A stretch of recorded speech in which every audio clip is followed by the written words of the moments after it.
চলি আছে পবিত্ৰ ৰমজান মাহ। ৰমজান মাহতে দেখা গ'ল বিশেষ দৃশ্য। হাজোত হিন্দু মুছলমানৰ মাজত সম্প্ৰীতিৰ নিদৰ্শন। হাজো হিন্দু মুছলমানৰ মিলনভূমি। আজি পুনৰ হাজোত হিন্দু মুছলমানৰ মাজত সম্প্ৰীতিৰ নিদৰ্শন পৰিলক্ষিত হয়। এজন হিন্দু ধৰ্মাৱলম্বী লোক তথা দেৱ সমাজৰ সভাপতি আৰু মা মনসাৰ সাধক প্ৰমোদ বেজবৰুৱাই ৰামদিয়া উজান কৰি বৰ মছজিদত উপস্থিত হৈ বিতৰণ কৰে ইফতাৰৰ সামগ্ৰী। পবিত্ৰ ৰমজান মাহ উপলক্ষে মুছলমান ধৰ্মাৱলম্বী লোকসকলে ৰোজা ৰখাৰ অন্তত ৰোজা ভংগ কৰাৰ বাবে প্ৰয়োজনীয় বিভিন্ন ফল মূল বিতৰণ কৰে হিন্দু ধৰ্মাৱলম্বী তথা মা মনসাৰ সাধক প্ৰমোদ বেজবৰুৱাই। বিগত কেইবাদিন ধৰি বিভিন্ন স্থানত ইফতাৰৰ সামগ্ৰী বিতৰণ কৰিছে লোকজনে। ইয়াকে লৈ সন্তোষ প্ৰকাশ কৰিছে হাজোৰ ইছলাম ধৰ্মাৱলম্বী লোকসকলে। মোৰ কথা কি, আহা হেৰা হিন্দু আহা মুছলমান সকলোৱে হাজোৰ পৰা এইবিলাক সম্প্ৰীতিৰ নিদৰ্শন যে হাজোত হিন্দু মুছলমানৰ যি ভেদাভেদ নাই, হাজোত কোনো হিন্দু মুছলমানৰ কাজিয়া নাই, য'ত পঞ্চতীৰ্থ লগ লাগি আছে। আমি হাজোৰ পৰাই প্ৰতি বছৰেই বিশ্ববাসীক দেখুৱাৰ কাৰণে যে আমি সম্প্ৰীতিৰ নিদৰ্শন কেনেকৈ চলি আছোঁ, এই উদ্দেশ্যেৰে মই প্ৰতিটো বছৰত 50টা মছজিদত ইফতাৰৰ যোগাৰ লৈ যাওঁ। কিছুমান গৰীবৰ ঘৰতো লৈ যাওঁ। যোৱাকালিও মই মছজিদত গৈছোঁ, কোৰাণ শ্বৰীফো দিছোঁ আৰু আপোনাৰ ইফতাৰৰ যোগাৰ দিছোঁ।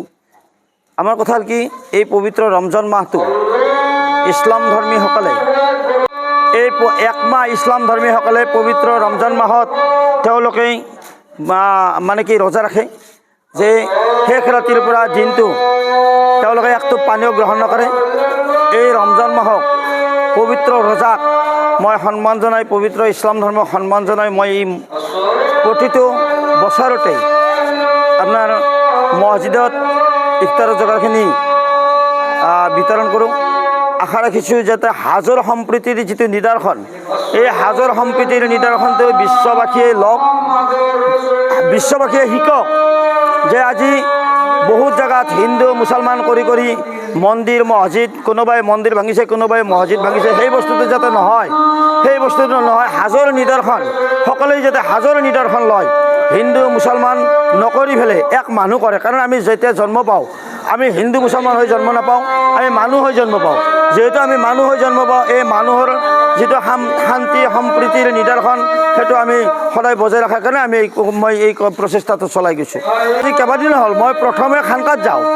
আমাৰ যিখন বঙালপাৰা অঞ্চলত খানকা হৈছে, সেই খানকাখনত মই প্ৰথম যাওঁ। খানকাত যাই তাৰ পৰাই মই আৰম্ভণি কৰোঁ। আজি মই আমাৰ ৰামদিয়া উজান কৰি যি আমাৰ বৰ মছজিদ আছে আমি তাতে দিছোঁ। ইয়াৰ পৰা মই আকৌ কেইঘৰমান দুখীয়া মানুহৰ কাৰণেও কৰিছোঁ, মোৰ বন্ধুৰ কাৰণেও কৰিছোঁ ইফতাৰৰ যোগাৰ। ইতিমধ্যে কাজিপাৰাত মোৰ বন্ধু মানুহক তাতে দি আহিছোঁ। মোৰ ইয়াতে বন্ধু আছে, মই তেওঁক দিছোঁ। আকৌ বন্ধু মানুহক দিয়াৰ কাৰণে মই আকৌ গাড়ীত লৈছোঁ। অহাকালিও দামপুৰ আৰু বেলেগ এক জেগাত যোৱাৰ কাৰণে এটা ইচ্ছা আছে।